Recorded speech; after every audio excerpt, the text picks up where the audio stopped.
దయచేస్తారు. దేవునికి స్తోత్రం కలుగును. కాబట్టి కొన్ని నిమిషాలు దేవుని వాక్యాన్ని మనం ధ్యానం చేసుకున్నాం. చాలా జాగ్రత్తగా ఉందాం. బైబిల్ గ్రంథం నుంచి యోహాను సువార్త 10వ అధ్యాయం 11వ వచనం. యోహాను సువార్త 10వ అధ్యాయము. నేను గొర్రెలకు మంచి కాపరిని, మంచి కాపరి గొర్రెల వరకు తన ప్రాణము పెట్టును. చాలు. దేవుడు ఎలాంటి వాడు అంటే గొర్రెలకు మంచి కాపరి. ఈ వాక్యాన్ని మనం బాగా ధ్యానం చేసినట్లయితే, బాగా లోతుగా ఆలోచించినట్లయితే యేసు ప్రభువారి యొక్క ప్రేమ చాలా అద్భుతంగా కనిపిస్తూ ఉంటుంది అన్నమాట. మన కోసం ఎవరైనా ప్రాణం పెట్టారా? మనుషులు ఎవరైనా ప్రాణం పెట్టారని మన కోసం? ఒక ప్రభు యేసుక్రీస్తు వారి మన కోసం ప్రాణం పెట్టిన వాడు. దేవునికి స్తోత్రం కలుగుగాక. దేవుడు ఈ మాట మనకి తెలియజేస్తున్నాడు. ఏమని? ఆయన ఎలాంటి వాడంటే మంచి గొర్రెలకు మంచి కాపరి. మంచి కాపరి కాపరి అనే మాట మనం ధ్యానం చేసుకున్నట్లయితే, గొర్రెలని కాపరి ఎలా చూసుకుంటాడు, ఏ విధంగా పోషిస్తాడు? ఒక గొర్రె గాయపడింది అనుకో, కాపరి పారిపోతాడా? వదిలేస్తాడా? ఏం చేస్తాడు? గొర్రెని మోస్తాడు. దేవునికి స్తోత్రం కలుగుగాక. తప్పిపోయిన గొర్రెని దేవుడు ఏం చేస్తాడు? మోస్తాడు, రక్షిస్తాడు, కాపాడుతాడు. కాబట్టి యేసు ప్రభువారు మన జీవితంలో ఎలా ఉన్నాడు? మంచి కాపరిగా ఉన్నాడు అన్నమాట. మంచి కాపరి తన గొర్రెల కొరకు ప్రాణం పెట్టును. ఈ మాట దేవుడు ముందుగానే అబ్రహాము గారి జీవితంలో నెరవేర్చాడు అన్నమాట. ముందుగానే తెలియచేశాడు. ఎలాగో చూద్దాం. మనము నిర్గమాకాండం 34వ అధ్యాయం 7వ వచనాన్ని ఒకసారి ధ్యానం చేసుకున్నాం. నిర్గమాకాండం 34వ అధ్యాయం 7వ వచనం.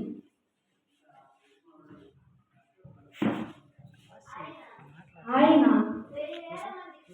10,000 మందికి కృపను చూపుచు దోషము అపరాధమును పాపమును క్షమించును గాని ఆయన ఏ మాత్రము దోషులను నిర్దోషులుగా ఎంచగా 3-4 తరముల వరకు తండ్రుల దోషమును కుమారుల మీదకి కుమారుల మీదకి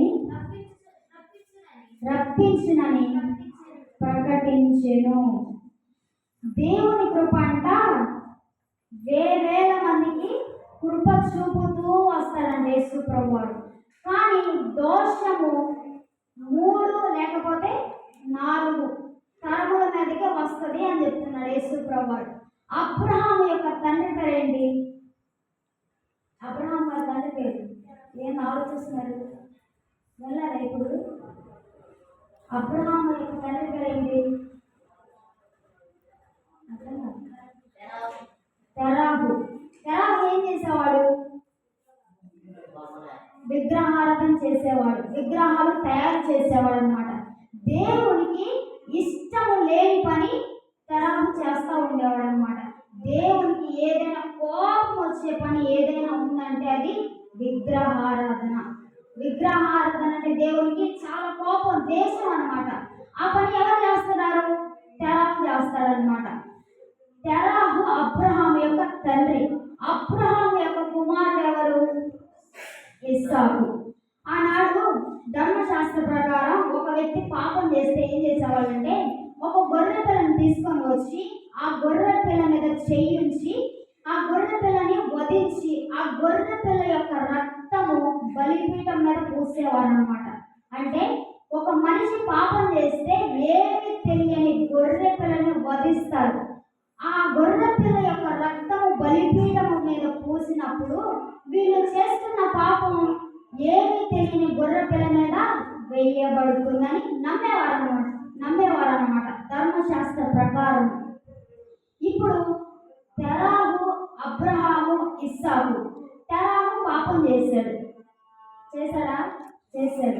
తెరాహు చేసిన పాపము ఎవరి మీద వేయబడుతుంది? ఇక్కడ 3 లేకపోతే 4 తరం మీద పాపం వెళ్తుందని ఇక్కడ వాక్యం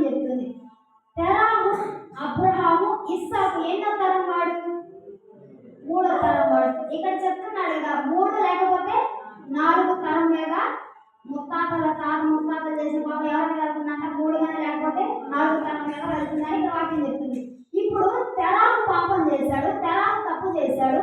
ఇప్పుడు తెరాహు పాపము, తెరాహు తప్పు ఎవరు అనుభవించాలి ఆ శిక్షను? ఇస్సాకు, 3వ తరం వాడైన ఇస్సాకు అనుభవించాలి. దేవుడు లేక లేక అబ్రహాంకి ఒక కుమారుని దయచేసినప్పుడు దేవుడు పరీక్షిస్తాడు అబ్రహాంని.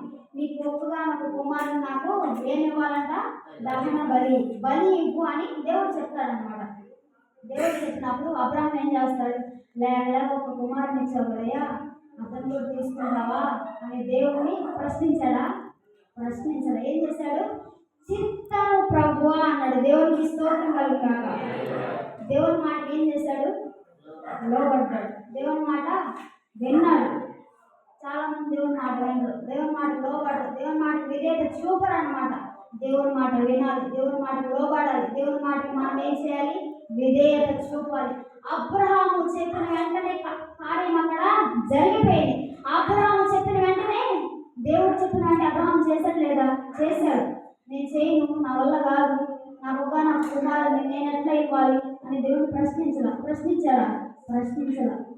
దేవుడు చెప్పినట్టే వెంటనే చిత్తము ప్రభువా అని వెళ్ళాడు. ఇంకా ఇస్సాకును తీసుకొని వెళ్ళాడు. ఎక్కడికి వెళ్ళాడు? దేవుడు ఎక్కడికి తీసుకొని వెళ్ళమన్నాడు? మోరియా పర్వతాన్ని, మోరియా దేశంలో మోరియా పర్వతం మీద నేను ఫలానా పర్వతాన్ని చూపిస్తాను, అక్కడ వెళ్ళి దహన బలి ఇవ్వు అని యేసుప్రభువు వారు చెప్తాడనమాట. యేసుప్రభువు చెప్పినప్పుడు ఇంకా అబ్రహాం వెంటనే సిద్ధం చేస్తాడు, కట్టెలు పేరుస్తాడు.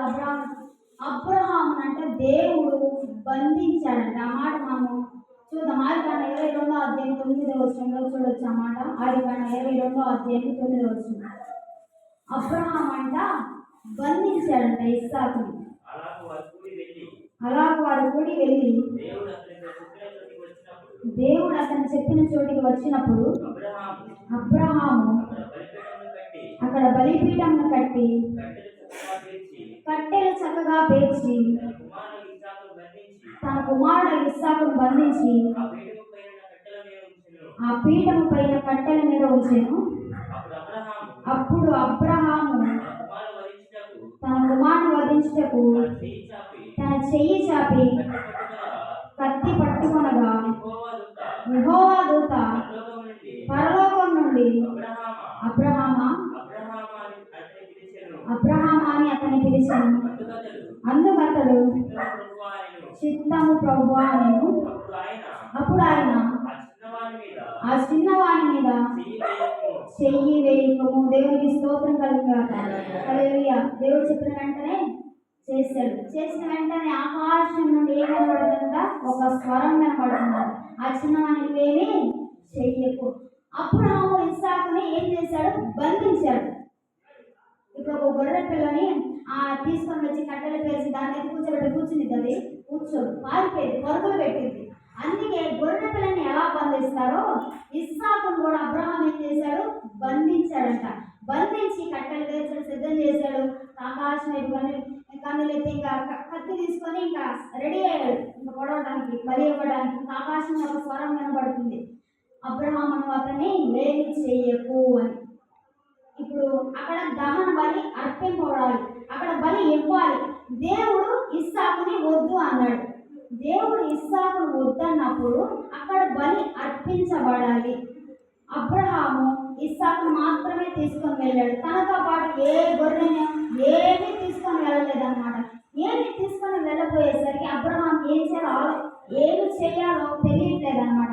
ఏమి చేయాలో తెలియపోయేసరికి అబ్రహాం అంట అటు ఇటు చూడకుండా ఆకాశం వైపు చూశాడంటే. దేవుడికి స్తోత్రం కలుగుగాక. ఆకాశం వైపు ఎందుకు చూశాడంటే అబ్రహాము దేవుడు ఇస్సాకును వద్దు అన్నాడు. ఇస్సాకును వద్దు అంటే ఇక్కడ ఎవరొకళ్ళు బలి అర్పించబడాలి, బలి ఇవ్వాలి.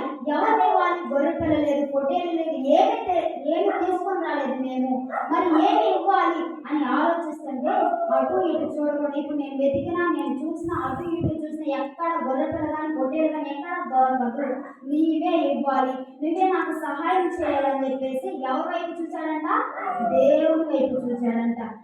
కాబట్టి మనకి సమస్య వస్తే ఎవరి వైపు చూడాలి? మనం మనుషుల వైపు ఎవరి వైపు చూడాలి? దేవుని వైపు చూడాలి.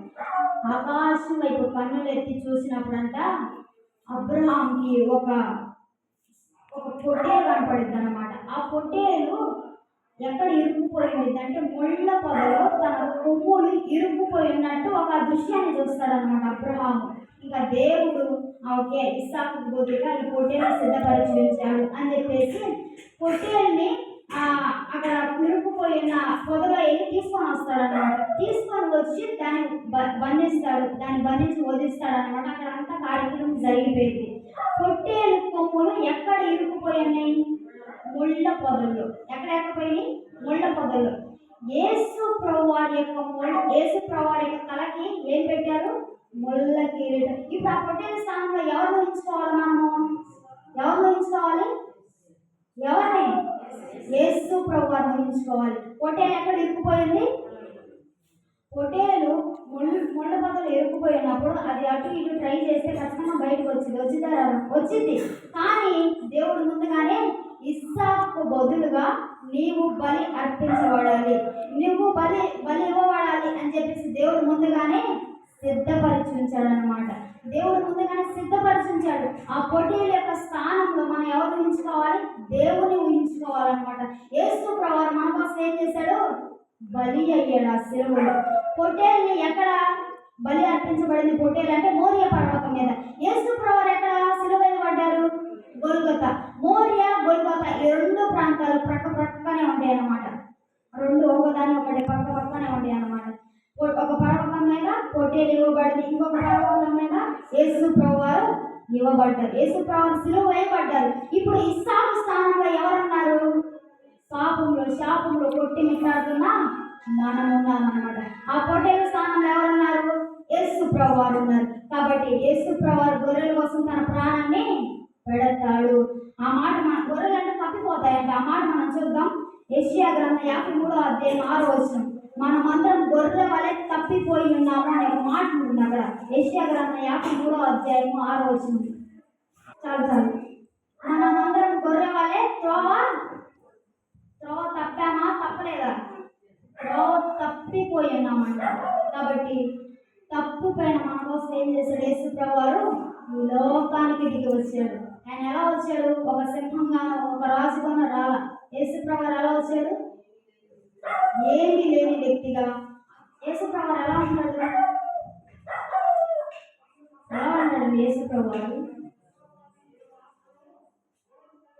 ఆదియందు చెప్పాలి. ఆదియందు వాక్యము. దేవుడు ఎలా ఉన్నాడు? వాక్య రూపంలో. ఎలా ఉన్నాడంట? వాక్య రూపంలో ఉన్నాడు యేసు ప్రభువారు. ఆయన లోకానికి ఎలా వచ్చాడు తెలుసా? అచ్చం మనలాగా వచ్చాడు. అచ్చం ఎలా ఉన్నా యేసు ప్రభువారు కూడా అలానే ఉంటాడు. యేసు ప్రభువారికి మనలాగా 2 కళ్ళు. ఆయన 3 కళ్ళు లేవు. ఎన్ని కళ్ళు ఉన్నాయి? 2 కళ్ళు. మనలాగా 2 చేతులు, మనలాగా 2 కళ్ళు, మనలాగా ఒక ముక్కు, మనలాగే అచ్చం మనలాగే ఉంటాడు యేసు ప్రభువారు. ఆయన ఒక రాజుగానో ఒక పక్షిగానో ఒక సింహంగానో ఈ లోకానికి రాలేదు. ఆయన ఎలా వచ్చాడు? మానవుడిగా, మానవ రూపంలో యేసు ప్రభువారు ఈ లోకానికి వచ్చాడు. ఒక సింహంగానో ఒక పక్షిగానో ఒక పెట్టగానో యేసు ప్రభువారు వస్తే ఆయన దేవుడిని నమ్ముతారా? ఎవ్వరు నమ్మరు. నమ్ముతారా? దేవతగా వచ్చిన, రాజుగా వచ్చిన భయపడతారు ఫస్ట్. ఆయన ఎలా వచ్చాడు? మానవుడిగా ఈ లోకానికి దిగి వచ్చాడంటే తను తాను ఏం చేశాడు? తగ్గించుకున్నాడు. ఆయన తగ్గించుకొని నరవతారి యేసు ప్రభువారు ఈ లోకానికి దిగి వచ్చాడు. నరవతారిగా యేసు ప్రభువారు ఈ లోకానికి దిగి వచ్చి మన కోసం తను తాను యేసు ప్రభువారిని బంధించారా? ఇస్సాకును అబ్రహాము ఏం చేశాడు? బంధించాడు. యేసు ప్రభువారిని ఎవరైనా బంధించారా? ఎవరు బంధించారు? ఆ పొట్టేను కూడా బంధించారు. తనకు తాను ఏం చేసిన ముళ్ళ పొదలో ఇరుక్కుపోయిందంట. యేసు ప్రభువారిని ఎవరు బంధించరా? యేసు ప్రభువు తను తానే అప్పగించుకున్నాడు. తనకు తానే అప్పగించుకున్నాడు. యేసు ప్రభువారు లేక ఓడిపోయో రాజీపడో యేసు ప్రభువారు సిలువ వేయబడదా? ఎలా వేయబడ్డాడు? తనకు తానే అప్పగించుకున్నాడు. తనకు తానే యేసు ప్రభువారు అప్పగించుకున్నాడంట. ఆ సిలువలో కూడా యేసు ప్రభువారు చూపిన ప్రేమ అంతా ఎంతగా. ఆయన కొట్టారు, దూషించారు, గాయపరిచారు, ఎంతగానో హింసించారు, హేళన చేశారు, చిత్రహింసలు పెట్టారు. అయినా కానీ దేవుడు ఒక మాట అంటాడు, తండ్రి మీరేం చేస్తున్నారో వీరికి తెలియదు. అంత పెద్దవాళ్ళే ఆ మాత్రం తెలియదా? మనుషులు కొట్టాలో ఎట్లా చేస్తారు, ఎట్లా హింసిస్తున్నారో ఆ మాత్రం తెలియదా? మనుషులకి తెలుసా తెలీదా? ఒక మనిషిని చిత్రహింస చేస్తా ఉంటే ఆ మనిషికి తెలుస్తా తెలియదా? తెలుసు. మరి దేవుడు ఎందుకు అలా అంటాడు? తండ్రి మీరేం చేస్తున్నారు వీరికి తెలియదు అంటున్నాడు. ఎందుకు యేసు ప్రభు తెలియదు అంటున్నాడు? ఎలా ఉంటారంటే మనం ఏం చెప్తామో దాన్ని రివర్స్ చేస్తారనమాట. అరే ఇది చెయ్యొద్దురా అని, నువ్వు చెప్పింది నాకు నచ్చింది నేను చేస్తాను, నా మాటే శాసనం, నా మాటే. మనం చెప్పిన ఒక్కరు కూడా ఇద్దరు వాళ్ళు మనకు అంత వ్యతిరేకంగా జీవిస్తారు, వ్యతిరేకంగా బ్రతుకుతారు వాళ్ళు. అరే అది తప్పురా, అది చేయకూడదురా అని వినరు. అట్లాంటి సామ్రాజ్యం అనమాట రోమ సామ్రాజ్యం. రోమ సైనికులు అసలు మామూలు కాదు. కాబట్టి ఆ రోమ సైనికులు యేసు ప్రభువుని ఏం చేశారు? చిత్రహింసలు పెట్టారు, గాయపరిచారు, ఎంతగానో హింసించారు, దూషించారు, హేళన చేశారు. ఆయన వస్త్రాన్ని కూడా ఏం చేశారంట? చింపారు, ఎంతగానో హేళన చేశారు. ఎవరి కోసం యేసు ప్రభు ఇదంతా ఓర్చుకుంది? మన కోసం. ఆయన ఓర్చుకోకపోతే, ఆయన సహించుకోకపోతే ఈరోజు మనం ఇట్లా ఉంటామా? ఎక్కడో అయిపోయింది మన జీవితం. ఆయన దేవతల మధ్య ఆరాధించబడుతున్నాడు, పూజించబడుతున్నాడు. అటువంటి ఆయన మానవుడు ఈ లోకానికి వచ్చాడే, మన కోసం ఎంత త్యాగం చేశాడే, మన కోసం మంచి కాపరిగా ఉన్నాడు యేసు ప్రభువు. నేనే అంటున్నాడు యేసు ప్రభువు. నేనే నేనే అంటే ఇంకా ఇంకొక ఎవరు లేరు. నేను రక్షించడానికి నేనే, నీకు సహాయం చేసేది నేనే. నీ కష్టం వచ్చినా, నష్టం వచ్చినా, బాధలు వచ్చినా, ఇరుకు ఇబ్బందులు, శ్రమలు వచ్చినా నేను తప్ప నీకెవరు సహాయము చెయ్యలేదు కూడా. నేనే అంటున్నాడు యేసు ప్రభువు. అందుకే నేనే మంచి కాపరిని. మంచి కాపరి అంటే యేసు ప్రభువు. ఈ లోకంలో మనుషులను మోసం చేస్తారు, మనుషులను గాయపరుస్తారు, మనుషులను వెళ్ళిపోతారు, కష్టం వస్తే వదిలేస్తారు, బాధ వస్తే విడిచిపెట్టి వెళ్ళిపోతారు. కానీ యేసు ప్రభువు వారు ఏం చేస్తారు? మనకు తోడుగా ఉండే దేవుడు అంట. దేవుడి స్తోత్రం కలిగిన మనకి తోడుగా నీళ్ళగా అండగా ఉండే దేవుడు యేసు ప్రభువు వారు. యేసు ప్రభువు మనల్ని ఎంత ప్రేమించాడు. ఆయన ప్రేమ శాశ్వతమైనదంట. ఆయన ప్రేమ శాశ్వతమైనది, నిష్కలంకమైనది, షరతులు లేని ప్రేమ అంటే యేసు ప్రభువు వారు. ఈ భూమి మీద మనుషులు షరతులు కలిగి ప్రేమిస్తారు, కానీ యేసు ప్రభువు వారు షరతులు లేని ప్రేమ చేసేది. ఆయన ప్రేమ ఎంత అద్భుతమైనదో. కాబట్టి యేసు మనల్ని అంత ప్రేమించాడు. ఆయన లోకానికి వెలుగుగా వచ్చాడు, వెలుగై ఉన్నాడంట. కాబట్టి ఆయన బిడ్డలు కూడా ఎప్పుడు వెలుగుతూ ఉండాలని దేవుడు కోరుకుంటాడు. కాబట్టి మరి దేవుడు మన జీవితంలో మంచి కాపరిగా ఉన్నాడా? ఆయన మన జీవితంలో మంచి కాపరిగా ఉన్నాడా? ప్రశ్న మీకు. వాక్యం విన్నారు కదా, దేవుడు మంచి గొర్రెలకు మంచి కాపరి. ఆయన మనకు తోడుగా ఉండే దేవుడు, రక్షించేవారు ఆయన. నేను తప్ప ఎవరు లేరు అంటున్నాడు. మరి నీ జీవితంలో యేసు ప్రభువు ఒక మంచి కాపరిగా ఉన్నాడా లేదా? ఉన్నాడండి. ఎంతమంది ఉన్నారు యేసు ప్రభువు మంచి కాపరిగా? దేవునికి స్తోత్రం కలిగాక. ఆయన మంచి కాపరి. కాబట్టి మనకు అండగా ఉండే దేవుడు, తోడుగా ఉండే దేవుడు, నీడగా ఉండే దేవుడు, ప్రత్యేక విషయం మనకి సహాయం చేసే దేవుడు. కాబట్టి గారు ఏం చేశాడంటే, ఆ జడ్జి గారికి ఒక కుమారుడు ఉన్నాడు అనమాట. ఆ కుమారుడు దేవుని యందు భయభక్తులు కలిగి చిన్నతనం నుంచి సండే స్కూల్కి వెళ్తూ దేవునికి ఇష్టంగా బ్రతుకుతా ఉన్నాడు. సండే స్కూల్కి వెళ్తున్నాడు, ఆదివారం ఆరాధనలో పాలు పొందుకుంటున్నాడు, ప్రతి గుడికి హాజరవుతున్నాడు, మనలాగా వాక్యం అంటున్నాడు, మనలాగా పాటలు పాడతాడు, మనలాగా ఆరాధన చేస్తాడు, ప్రతి దాంట్లో పాల్గొనేవాడు అనమాట. ఇంకా యవన కాలానికి వచ్చేసరికి స్నేహితులు బాగా అలవాటు అయ్యారనమాట. స్నేహితుల మధ్య చెడిపోతా ఇష్టం చేస్తున్నారు. అంటే తండ్రి మాట వినకుండా, తండ్రి మాట లోబడకుండా, ఎదురు చెప్తూ అలా యవన కాలం వచ్చేసరికి దారి తప్పిపోయేసరికి ఇంకా రోజుకి తన చేతి ఎలా తయారైందంటే అసలు చాలా వ్యతిరేకంగా జీవిస్తున్నాడు. దేవునికి భయభక్తులే, మంత్రాలు రాడు, అసలు ఇష్టం వచ్చినట్టు జీవిస్తున్నాడు. తండ్రి మాటలు దూషించేవాడు, తండ్రిని వ్యతిరేకంగా మాట్లాడేవాడు, ఇలా జీవిస్తూ ఉన్నాడు. ఒక దినాన ఏం జరిగిందంటే, అతను ఒక వ్యక్తిని హత్య చేయడం జరిగింది. ఒక వ్యక్తిని హత్య చేసినప్పుడు ఆ కంప్లైంట్ పోలీస్ స్టేషన్కి వెళ్ళిందనమాట. పోలీస్ స్టేషన్కి వెళ్ళినప్పుడు పోలీసులు అదంతా అతను అసలు ఏం చేశాడు, ఎలాంటి వ్యక్తి, తన సమాచారం అంతా తెలుసుకొని ఒక బయోడేటా ప్రిపేర్ చేశాడు అనమాట. ప్రిపేర్ చేసి చివరికి దాన్ని కోర్టులో అప్పగించాడు. ఆ కోర్టులో జడ్జి ఎవరు? తండ్రి. ఆ కుమారుడు యొక్క తండ్రే జడ్జి అనమాట ఆ కోర్టులో. ఇంకా ఆ జడ్జి గారికి ఇచ్చారనమాట. ఆ జడ్జి గారు చాలా నీతిమంతుడు, చాలా న్యాయంగా ఉండేవాడు అనమాట. న్యాయం ఎటువైపు ఉంటే అది మాట్లాడేవాడు అనమాట ఆ జడ్జి గారు. ఇప్పుడు ప్రతి ఒక్కరికి చాలా ధర్మంగా న్యాయంగా ధర్మంగా అని చెప్పేసి తీర్పు తీర్చేవాడు అనమాట. ప్రతి వచ్చిన ముద్దాయికి ప్రతిదీ ఆయన చేయాల్సింది చేస్తూ ఉంటాడు అనమాట. ఇంకా ఈ తర్వాత ఇదంతా జరిగిపోతూ ఉన్నప్పుడు ఇంకా చివరికి ఆ కోర్టులోకి వచ్చినప్పుడు తన సమాచారం అంతా తీసుకుని జడ్జి గారు మొత్తం చూసేశాడు. చూసినప్పుడు ఇవన్నీ ఇంకా ముద్దాయిని తీసుకొని రండి అని చెప్పేసి జడ్జి గారు చెప్తారు. జడ్జి గారి ముందుకి ముద్దాయిని తీసుకొని వస్తారనమాట. ముద్దాయిని తీసుకొని వచ్చినప్పుడు ముద్దాయిని అడుగుతాడు, ఇవన్నీ నువ్వు చేసావా, నిజంగా చేసావా, హత్య చేసావా, ఎందుకు చేసావు, ఎలా చేసావా, ఇవన్నీ అడుగుతారు. అవును నేనే చేశాను అని చెప్పేసి అటు ఇటు తల ఊపుతాడు అనమాట. అవును జడ్జి గారు నేనే చేశాను అని చెప్పేసి చెప్తాడు. ఇంకా సరే అని చెప్పేసి చివరికి తీర్పు తీరుస్తారనమాట. ప్రజలందరూ అక్కడ ఉన్న ప్రజలు ఆశ్చర్యంగా చూస్తారు. అసలు కన్న తండ్రి కన్న కొడుకులు ఉన్నారు, అసలు ఏం తీర్పు తీరుస్తాడు, కన్న కొడుకుకి జడ్జి గారు ఏమి తీర్పు తీరుస్తాడో, అసలు ఎలా మాట్లాడతాడో, ఏ శిక్ష విధిస్తాడో అని అసలు అందరూ ఆశ్చర్యంగా చూస్తారనమాట. చూసేసరికి ఇంకా జడ్జి గారు ఒక తీర్పు తీరుస్తాడు. సోమవారం ఉదయం 6 గంటలకి ఈ వ్యక్తికి ఉరి శిక్ష వేయబడుతుంది అని చెప్పేసి తీర్పు తీరుస్తారు. ప్రజలందరూ లేచి చప్పలు కొడతారనమాట. చప్పలు కొట్టినప్పుడు సరే అని చెప్పేసి కుమారుడు చాలా కోపం తెచ్చుకుంటాడు. జడ్జి గారు మా నాన్నే కదా, నాకు ఈ తీర్పు తీరుస్తాడా, ఇదేంటి ఎంత శిక్షణ అని చెప్పేసి అనుకుంటాడనమాట. అనుకున్న సమయంలో ఇంకా ఆ వ్యక్తిని చెరసాలలో వేస్తారు. చెరసాలలో వేసిన తర్వాత అయితే జడ్జి గారు వన్స్ అక్కడి నుంచి కిందకి దిగిన తర్వాత ఎవరి స్థానానికి వచ్చాడు, తండ్రి స్థానానికి. ఇంకా తండ్రి స్థానానికి వచ్చినప్పుడు ఇంకా దిగి చెరసాలలో ఉన్న తన కుమారుడు దగ్గరికి వెళ్తాడనమాట.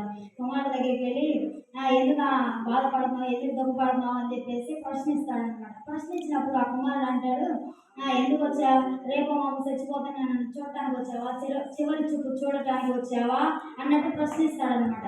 ప్రశ్నించినప్పుడు జడ్జి స్థానంలో ఉన్నప్పుడు నా జడ్జి స్థానానికి నేను న్యాయము చేశాను, ఇప్పుడు ఆ జడ్జి స్థానం నుంచి కిందకు వచ్చాను, ఇప్పుడు తండ్రి బాధ్యతను నెరవేర్చాలి కదా అని చెప్పేసి చెప్తాడనమాట. కుమారుడికి అర్థం కాదు, ఇదేంటి ఎట్లా మాట్లాడుతున్నాడు అని చెప్పేసి ఆలోచిస్తూ ఉంటాడు. ఆలోచించినప్పుడు ఇంకా కుమారుడు అడుగుతాడు, ఏం మాట్లాడు నాకు అర్థం కావట్లేదు అని చెప్పేసి కుమారుడు అడుగుతాడనమాట. అప్పుడు తండ్రి చెప్తాడు, నేను జడ్జిగా ఉన్నప్పుడు నా స్థానానికి నేను తీర్పు తీర్చాను, నా ధర్మాన్ని పాటించాను, ఇప్పుడు నేను తండ్రి బాధ్యతను నెరవేర్చాలి, తండ్రి స్థానం మిగిలింది కదా, ఆ బాధ్యతను నేను నెరవేర్చాలి కదా, అందుకే నీ దగ్గరకు వచ్చానని చెప్పేసి చెప్తాడనమాట. ఏంటి అని చెప్పేసి అడిగితే, ఇప్పుడు దాకా నువ్వు ఎన్ని చేసావో వాటన్నిటిని సరి చేసుకుంటే నేను ఇంకొక అవకాశం ఇస్తాను, నేను ఇంకొక అవకాశం ఇవ్వాలనుకుంటున్నాను అని చెప్పేసి చెప్తాడు. ఏంటయ్యా అవకాశం అంటే, నీకు వేసిన శిక్షను నేను తీసుకుంటాను, నేను భరిస్తాను, నేను చనిపోతాను, నువ్వు న్యాయంగా బ్రతుకు, నీతిగా బ్రతుకు, ఇలా ఉండు అలా ఉండు అని చెప్పేసి మంచి మార్గంలో నడు అని చెప్పేసి చెప్తాడనమాట. ఇంకా చాలా ఆశ్చర్యం అనిపించింది కుమారుడికి. సరే అని చెప్పేసి అక్కడ తండ్రి ఒప్పుకుంటాడు. అక్కడ ఉన్న అందరికి అధికారులందరికీ చెప్తాడు, నా కుమారుడి శిక్షను నేను వేసుకుంటాను, నేను అనుభవిస్తాను, నన్ను ఉరితీని అని చెప్పేసి చెప్తాడనమాట. సరే అని చెప్పేసి సోమవారం ఉదయం 6 గంటలకు ఉరి శిక్ష నిర్ణయిస్తాడు. ఉరి శిక్ష 6 గంటలకు ఉరి శిక్ష వేసేటప్పుడు ఆ కుటుంబ సభ్యులు ఎవరిని చూడనివ్వరన్నమాట. చూడనివ్వబోయేసరికి ఉరి శిక్ష వేసే వాళ్ళని ఒక ప్రశ్న అడుగుతారనమాట. వేసే ముందు అడుగుతారు, ఏమైనా కోరిక ఉందా, చివరిగా ఏమైనా కోరుకోవాలనుకుంటున్నావా, నీ కోరికను తీర్చమంటావా అని చెప్పేసి అడిగారనమాట. అడిగితే నాకు ఒక చిన్న కోరిక ఉంది. ఏంటయ్యా ఆ కోరిక అంటే, నన్ను ఉరి తీసేటప్పుడు నన్ను ఉరి తీసే సమయంలో నా కుమారుడు చూసేలాగా నన్ను ఉరి తీయండి అని చెప్పేసి చిన్న కోరుకుంటాడన్నమాట. కోరుకున్నప్పుడు దానికి ఒప్పుకోరు, ఎలాగైనా బ్రతకలాడతాడు, చివరికి ఒప్పుకున్న తర్వాత ఇంకా తండ్రిని ఉరి తీసే సమయంలో కుమారుడు చూసేలా ఉరి తీస్తాడనమాట. ఉరి తీసేటప్పుడు ఆ కుమారుడు గుండెల బాధకు ఏడుస్తాడు, నేను భరించిన శిక్షను, నేను అనుభవించిన శిక్షను నా తండ్రి తనపై వేసుకుని తను భరిస్తున్నాడు అని చెప్పి చాలా దుఃఖంతో ఏడుస్తాడు, చాలా బాధతో ఏడుస్తాడు. ఇంతకీ ఆ తండ్రి స్థానం ఎవరు? మన ప్రభు అయిన యేసుక్రీస్తు. దేవునికి స్తోత్రం కలుగుగాక. ఎక్కడ పాపము, శాపము, అంధకారము, చీకట్లో పడిన మనల్ని దేవుడు ఏం చేశాడు? ప్రేమించాడు, వెతక రక్షించాడు. మనం భరించిన శిక్షణ ఆయన తనపై వేసుకున్నాడు. 3 బ్రేకులు మధ్య వేలాడాడు, ఆకాశానికి భూమికి విరేలాడాడు యేసు ప్రభు. మన కోసం ఎంత త్యాగం చేశాడు కదా. మరి మనం ఎలా ఉన్నాం? మనం ఎలాంటి వ్యక్తులుగా ఉన్నాం? దేవుడు మనల్ని ఎంత ప్రేమించాడే, మన కోసం ఎంత త్యాగం చేశాడే. దేవునికి ఇష్టంగా బ్రతుకుతున్నామా? దేవునికి ఇష్టంగా జీవిస్తున్నామా? దేవునికి వ్యతిరేకంగా బ్రతుకుతున్నామేమో.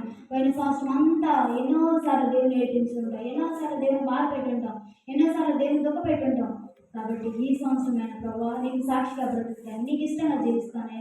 నా కోసం ఎంత త్యాగం చేసావు, నా కోసం మరణించావు, నా కోసం ఉమ్ములే పడ్డావు, పిడుగుతులు కొద్దపడ్డావు, ఈ పంట నాటిని సాలలో దున్నపడ్డావా, ఎంత త్యాగం చేసావు కదా ప్రభావ.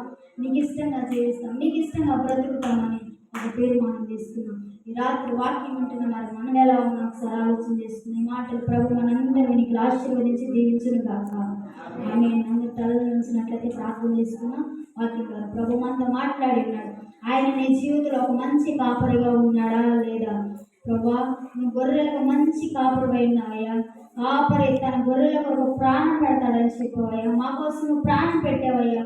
తప్పిపోయిన గొర్రెను వెతికి ఉన్నావు ప్రభు అని అందరూ ప్రార్థన చేద్దామా? అందరు తలలు వంచినట్లయితే ప్రార్థన చేస్తున్నాం. పోయిన సంవత్సరం అంతా దేవుడు మనకు కాచి కాపాడి ఈ సంవత్సరాన్ని ఒక బహుమానంగా ఒక కానుకగా దేవుడు మనకు దయచేశాడు. ఈ సంవత్సరంలో ఈ మొదటి మాసంలో ఈ మొట్టమొదటి విజ్ఞాపన కూడికలో పాల్గొని కృపను దేవుడు మనకు దయచేశాడు.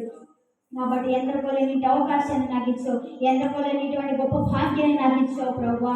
అయ్యా ఏ యోగ్యత మాలో లేదయ్యా, ఏ మంచి మాలో లేదు ప్రభా. బట్టి నీకు స్తోత్రాలయ్యా. అయ్యా మా కోసం దూతల ప్రాణం పెట్టలేదు, నీటి మందుల ప్రాణం పెట్టలేదు, కానీ నువ్వు మా కోసం ప్రభా ఈ లోకానికి వచ్చి మా కోసం ప్రాణం పెట్టిన దేవుడు అయ్యా. నీకు స్తోత్రాలయ్యా. మేమందరం గొర్రె వలె త్రోవ తప్పిపోయి ఉన్నామని చెప్పావయ్యా.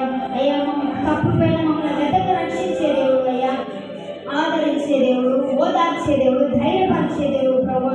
మంచి కాపరి తన గొర్రెల వరకు ప్రాణం పెడతాడని చెప్పావు ప్రభా. యేసయ్యా మమ్మల్ని జ్ఞాపకం చేసుకున్నాయా, మమ్మల్ని జ్ఞాపకం చేసుకున్నాయా. అయ్యా జ్ఞాపకం చేసుకుని కృప అయితే వేల తరాలు ఉండదని చెప్పావు, కానీ ఏ దోషము పాపము 3 లేకపోతే 4 తరము మీద మోపబడి ఉందని చెప్పావయ్యా. ఏ తరము చేసిన పాపము దోషము అయ్యా ఇస్సాకు మీద పడి ఇస్సాకు బదులుగా అర్పించబడాలని చెప్పావు, కానీ అయ్యా ఇస్సాకు బదులుగా ఒక పొట్టేలును నిర్మించావు ప్రభా, ఒక పొట్టేలును సిద్ధపరిచి ఉంచావు ప్రభా. ఈనాడు ప్రభా మాకు బదులుగా ప్రభా ఆ పొట్టేలు స్థానంలో ప్రభా నీవు ఉండి ప్రభా మా కోసం నాయనా అయ్యా ఆ మండు టెండలో ఆ వల్ల కొండ మీద ఆ కల్వరి కొండ మీద ప్రభా నువ్వు చేసిన త్యాగాన్ని బట్టి నీకు స్తోత్రాలు. శిలువ యాగాన్ని బట్టి ప్రాణ త్యాగాన్ని బట్టి నీకు స్తోత్రాలు. మా కోసం అమూల్యమైన ప్రశస్తమైన శిలువ రక్తాన్ని బట్టి నీకు స్తోత్రాలు అయ్యా. ఆ రక్తం మా యొక్క ప్రతి పాపాన్ని క్షమించవు, కొట్టివేసవు, మమ్మల్ని పరిశుద్ధపరచవు, పవిత్రపరచవు, నీ కుమారుగా నీ కుమార్తెగా స్వీకరించావు ప్రభా. నేను ప్రార్థించాను ప్రతి ఒక్కరు నోరు తెరిచి ప్రభువును స్తుతిద్దాం. ఈ విజ్ఞాపన కొడుకులో రక్షణ పొందిన ప్రతి ఒక్కరు విజ్ఞాపన చేయాలి. రేపు ప్రభు వల్ల పాల్గొస్తున్నాం కదా, ప్రతి ఒక్కరు విజ్ఞాపన కొడుకులో విజ్ఞాపన చేయాలి. రక్షణ పొందిన ప్రతి ఒక్కరు నోరు తెరవాలి, నోరు తెరిచి ప్రభువా జ్ఞాపకం చేసుకున్నాయా.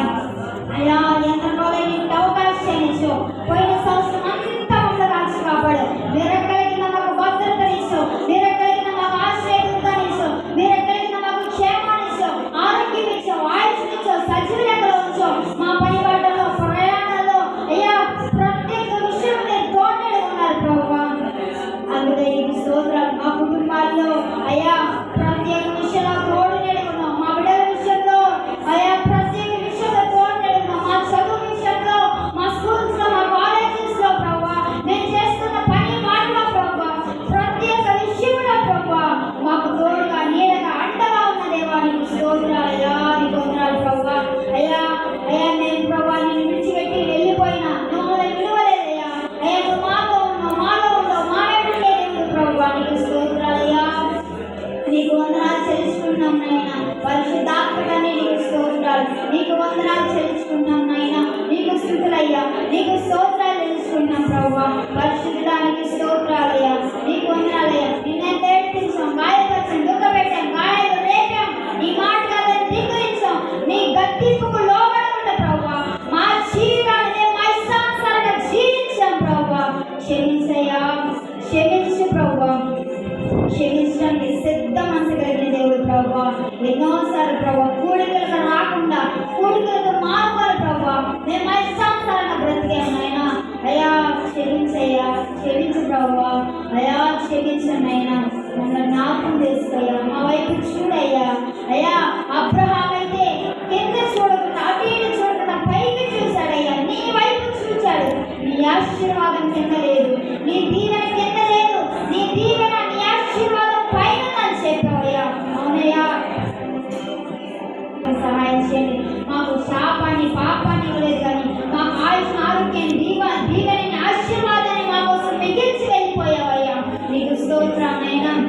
నీకు వందనాలు ప్రభా, నీకు స్తుతులయ్యా, నీకు స్తోత్రాలని అందరం ప్రార్థించదమా. స్తోత్రం స్తోత్రం స్తోత్రం స్తోత్రం స్తోత్రం స్తోత్రం స్తుతి స్తుతి స్తుతి స్తుతి.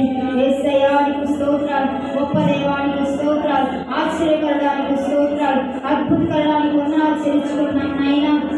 యేసయ్యా ఈ దినము చూడలేక మాకంటే గొప్పవారు, గనులు, శ్రేష్ఠులు, ఐశ్వర్యవంతులు ఎంతో మంది నశించిపోయినారయ్యా. కానీ మాకు ఇటువంటి గొప్ప భాగ్యం ఇచ్చావు, ఇటువంటి గొప్ప ధన్యతను ఇచ్చావు, ఇటువంటి గొప్ప అవకాశం ఇచ్చావు, ఆధిక్యతను ఇచ్చావు ప్రభా. ఎంతో మంది ప్రభా ఈ సమయంలో చూడలేక, ఈ దినము చూడలేక ప్రభా ఎంతో మంది నశించిపోయి ఉండొచ్చు. కానీ మాకు ఇటువంటి గొప్ప అవకాశం ఇచ్చావు. నీ సన్నిధిలో కూడి నిన్ను స్తుతించుకునే గొప్ప భాగ్యం ఇచ్చావు అయ్యా. నిన్ను కీర్తించి నిన్ను ఆరాధించుకునే కృపనిచ్చావు ప్రభా. కోడి తన పిల్లలను తన రెక్కల కింద ఎలా భద్రపరుస్తుందో నీ రెక్కల కింద మాకు భద్రతనిచ్చావయ్యా.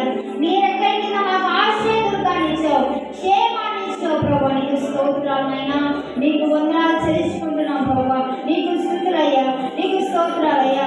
నోటి మాటతో ఆకాశాన్ని, భూమిని, సూర్య చంద్ర నక్షత్రాలను సృజించిన సృష్టికర్తమైన దేవానికి స్తోత్రాలైనా, నీకు వందనాలు చెల్లిస్తున్నాం ప్రభా.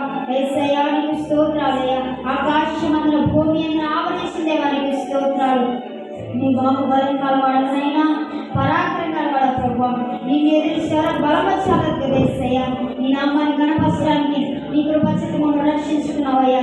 నీ పూర్ణ హృదయంతో, నీ పూర్ణ ఆత్మతో, నీ పూర్ణ వివేకంతో, నీ ఆనంద తైలంతో మమ్మల్ని నింపమని ప్రార్థిస్తున్నాను. నీ సన్నిధి కాంతి మా మీద ప్రకాశింపజేయండి, ఉదయింపజేయండి, ఫలింపజేయమని ప్రార్థిస్తున్నాను. నేను భయభక్తులు కలిగి జీవించడానికి సహాయం చేయమని ప్రార్థిస్తున్నాను. ఈ మార్గంలో మేము నడుచుకునే వారికి సహాయం చేయమని ప్రార్థిస్తున్నాను నాయనా. దారి తప్పిపోకుండా సహాయం చేయండి నాయనా. అయ్యా మమ్మల్ని బలపరిచేయ, స్థిరపరిచేయ. మీ అద్భుత కార్యాలు, మీ అద్భుత కార్యాలు మా పట్టణంలో జరిగించమని ప్రార్థిస్తున్నాం నాయనా. నీకు స్తోత్రాలయ్యా, నీకు వందనాలు చెల్లించుకుంటున్నాం ప్రభావ. మా అందరికి విశ్వాసం దయచేయండి, నమ్మకం దయచేయండి, మంచి ప్రార్థన సిద్ధం కలిగి ఉండడానికి సహాయం చేయండి, నీకు ఇష్టంగా బ్రతకడానికి సహాయం చేయండి, నీకు ఇష్టంగా జీవించడానికి సహాయం చేయండి అయినా. మేము నీ మాటలు నిర్లక్ష్యం చేసేవారు కాకుండా నీ మాట వినడానికి, నీ మాటలు లోపడటానికి, నీ మాటకు విధేయత చూపడానికి సహాయం చేయమని ప్రార్థిస్తున్నాం నాయనా. యేసయ్య ఎంతకాలం ప్రభావ నీ మాట వినలేదయ్యా, నీ మాట లోపడకుండా, నీ మాటకు విధేయత చూపకుండా, నీ మాట నిర్లక్ష్యం చేశాం, నువ్వు కల్పించిన లోపడకుండా తిరుగుబాటు చేశాం ప్రభావ. మమ్మల్ని క్షమించు ప్రభావ, మమ్మల్ని క్షమించయ్యా. నిరంతరంగా మమ్మల్ని కడిగయ్యా, మా హృదయాన్ని శుద్ధి చేయండి. విశ్వంతో మా హృదయాన్ని కడగమని ప్రార్థిస్తున్నాం. ఈ మాట కంటే మా హృదయాన్ని తెల్లగా మార్చమని ప్రార్థిస్తున్నాం నైనా. నీ రక్తంతో కడిగి వేయండి, నీ రక్తంతో శుద్ధి చేయమని ప్రార్థిస్తున్నాం నైనా. మా పాప దోషాన్ని క్షమించండి, మా అతిక్రమంలో కడిగి వేయండి, శుద్ధి చేయండి. మా బలహీనతను క్షమించమని ప్రార్థిస్తున్నాం, మా విధేయతను క్షమించమని ప్రార్థిస్తున్నాం ప్రభావ. అయ్యా మమ్మల్ని మా చుట్టూ నీ అగ్నిగా రక్తం కలిసివేయండి. ఏ దృష్టిని చూడడానికి సహాయం చేయమని ప్రార్థిస్తున్నాం నైనా. మరి పాటికి హాజరవడానికి సహాయం చేయండి నైనా. అయ్యా ప్రతి ఆలయ కూడికి మేము పాల్పొందుకోవడానికి సహాయం చేయండి, ప్రతి ఉపవాస కూడికి మేము పాల్పొందడానికి సహాయం చేయండి. విజ్ఞాపన కూడికలో, సభ కూడికలో, ప్రతి ఒక్క కూడికలో మేము ఉండడానికి సహాయం చేయమని ప్రార్థిస్తున్నాం నైనా. అయితే మంచి తీర్మానాలు కలిగి తీర్మానం తీసుకోవడం కాదు కానీ దాని ప్రకారం మేము జీవించడానికి సహాయం చేయండి అయినా. ఎవరు నిర్లక్ష్యం చేయకుండా ప్రభువా అయ్యా, తీర్మానాల ప్రకారం మేము జీవించడానికి మా అందరికీ సహాయం చేయండి అయ్యా.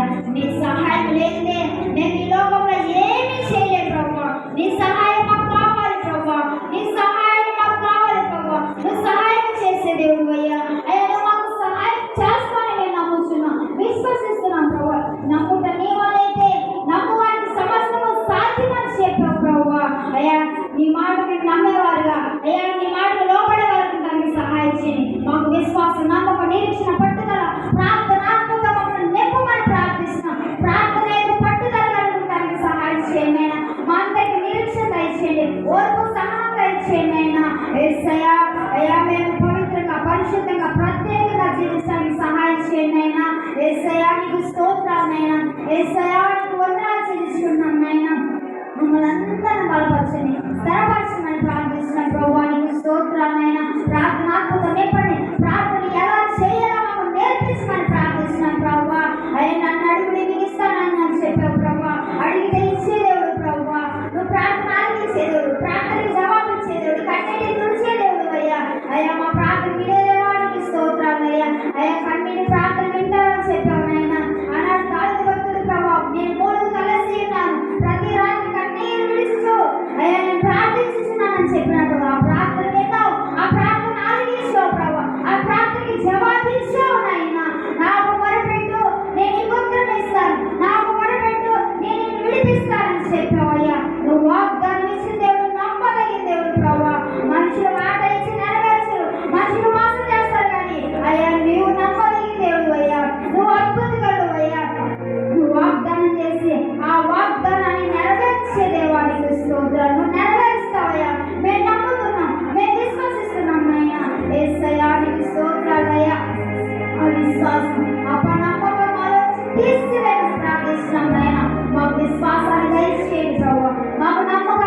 దయచేయండి, పట్టుదల దయచేయండి, ప్రార్థనాత్మక నేర్పమని ప్రార్థిస్తున్నాం ప్రభు.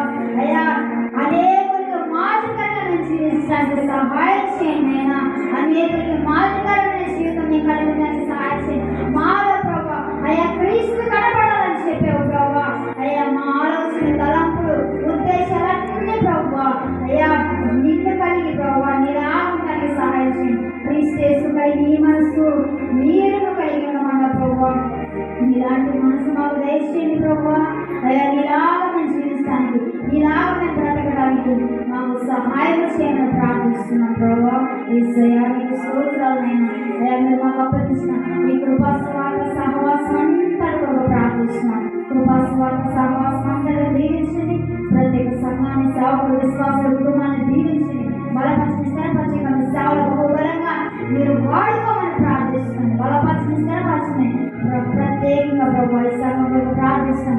సంఘం చుట్టూ నేర్పి కంచి, మెడప కంచి, ఎనప కంచి వేయండి. మీ ప్రార్థన కంచి వేయమని ప్రార్థిస్తున్నాం ప్రభు. ఈ సంఘంలో మీ శిలువ రక్తాన్ని ప్రోక్షించమని ప్రార్థిస్తున్నాం ప్రభు. అయ్యా అద్భుతాలు, ఆశ్చర్యమని కార్యాలు ఈ సంఘంలో మీరు జరిగించమని ప్రార్థిస్తున్నాం. యేసు నామములో ఈ సంఘంలో కార్యాలు జరుగును గాక అని ప్రార్థిస్తున్నాం నాయన. యేసు నామములో అద్భుతాలు జరుగును గాక అని ప్రార్థిస్తున్నాం నాయన. అయ్యా బలమైన కార్యాలు, బలమైన అద్భుతాలు జరిగించమని ప్రార్థిస్తున్నాం ప్రభు. సంఘంలో ప్రతి విడుదలను ప్రార్థిస్తున్నాం. జ్ఞాపకం చేసుకోండి వారిని, వారి కుటుంబాన్ని, వాళ్ళకి కావాల్సిన ప్రతి అవసరం క్రీస్తు యేసునామములో తీర్చండి. శాంతి సమాధానాలు, సర్వ సమృద్ధిని మీరు అనుగ్రహించమని ప్రార్థిస్తున్నాం నాయన. సంఘంలో ప్రేమ, శాంతి, సమాధానం దయచేయండి. సహోదర ప్రేమ దయచేయండి, ఐక్యత దయచేయండి, ఏక మనసు దయచేయమని ప్రార్థిస్తున్నాం. సహోదర ఐక్యత కలిగి నివసించడం ఎంత మేలు, ఎంత మనోహరం అని చెప్పావు ప్రభు. అటువంటి ఏక మనసు, ఐక్యత కలిగిన మనసు, ప్రేమ కలిగిన మనసు, క్షమించే మనసు, ఓర్చుకునే మనసు, సహించుకునే మనసు ప్రభు అందరికీ దయచేయమని ప్రార్థిస్తున్నాం ప్రభు. మమ్మల్ని బలపరచండి, స్థిరపరచండి. జ్ఞాపకం కార్యాలు మా పట్ల మీరు జరిగించి నెరవేర్చమని ప్రార్థిస్తూ స్థితిలో తెలుసుకున్నాం ప్రభు. అయిపోతే ప్రభు మా ప్రార్థనలన్నీ మీరు ఆలోచించాలని నమ్ముతూ విశ్వసిస్తున్నాం ప్రభు. మాలో ఏమైనా లోపాలు ఉంటే క్షమించండి. రక్తంతో కడిగి మేము ప్రార్థిస్తున్నాం. మా బలాన్ని క్షమించండి అయ్యా. రేపు ప్రభు వల్ల పాల్గొంటుంది ప్రభు. మమ్మల్ని రేపు ప్రభు సిద్ధపరచమని ప్రార్థిస్తున్నాం ప్రభు. సంఘమంతా ప్రభు ప్రభు దినంలో ప్రభు పునరుద్ధాన ప్రభు సంఘమంతా పాల్గొంటున్నాను. నేను స్థుతించి, నేను కీర్తించి, నేను ఆరాధించిన గొప్ప ధన్యతను, అవకాశం, ఆధిక్యతను మేము అందరికీ దయచేయమని ప్రార్థిస్తూ స్థితిలో తెలుసుకుంటూ ఈ రాత్రి ప్రభు ఈ కొడుకంతలోనైనా మీరే చిత్తానుసారంగా నామాన్ని మన మార్గంగా జరిగించినందుకు స్థుతులు, స్తోత్రాలు. ఒక సమయం పాటగా నేను స్థుతించిన గొప్ప వాక్యం దయచేసావు. నీ లేఖనాన్ని ఇచ్చి మాతో మాట్లాడావు ప్రభా. అయ్యా మీకు స్తోత్రాలు. నేను గొర్రెలకు మంచి కాపరిని చెప్పావు. మంచి కాపరి తన గొర్రెలకు ఒక ప్రాణం పెడతానని చెప్పావు. మా కోసం ప్రాణం పెట్టావు. తప్పిపోయిన గొర్రెలను వెతికిన దేవానికి స్తోత్రాలు. తప్పిపోయిన మమ్మల్ని వెతక రక్షించావు. నీ కుమారుగా, నీ కుమార్తెగా స్వీకరించావు. నీకు స్తోత్రాలు. స్తోత్రాలు తెలుసుకుంటూ వచ్చిన ప్రత్యేక బిడ్డని దీవించండి, ఆశీర్వదించి, బలపరిచి, స్థిరపరచండి. మా ప్రార్థనలన్నీ మీ పాదసన్నిధికి చేర్చుకోమని మరలా మేమందరము కలిసి ప్రభు నేను స్థుతించడానికి సహాయం చేయమని ప్రార్థిస్తూ స్థుతులు తెలుసుకుంటూ మీ చేతులకు అప్పగించుకుంటూ మీ కృపను కోరుకుంటూ మహిమంతా ప్రభావం మీకు ఆరోపిస్తూ మా ప్రార్థన మీ పాదసన్నిధికి చేర్చుకోమని ప్రార్థిస్తూ స్థుతులు తెలుసుకుంటూ యేసు నామమున అడిగి వేడుకొని ప్రార్థిస్తున్నాం తండ్రి. ఆమేన్.